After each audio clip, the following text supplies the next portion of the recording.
If a tree falls in a forest and no one is around to hear it, does it make a sound?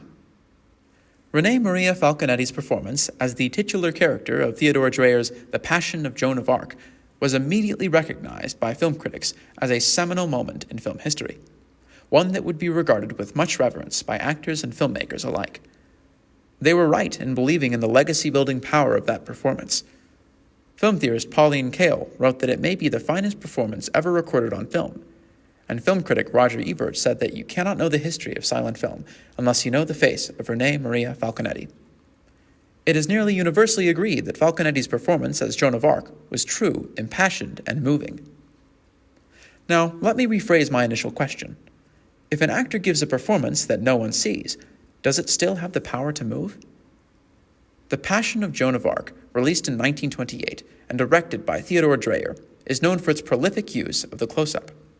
Nearly every shot was tight on someone's face, allowing us to see every emotion in intimate detail, as well as creating a sense of claustrophobia to mirror Joan's own sense of discomfort and confinement.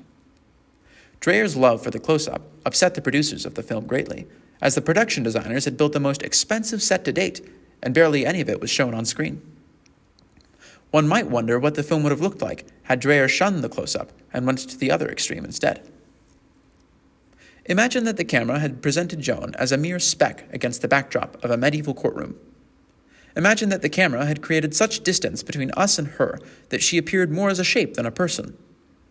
Imagine this is the vantage point adopted for the majority of the film.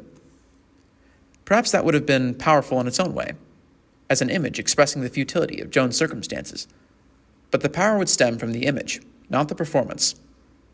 Her performance, as true and as artful as it was on its own, would have been inaccessible to the viewer from that vantage point. The distance would have created a sense of detachment, a sense of objectivity that kills sympathy.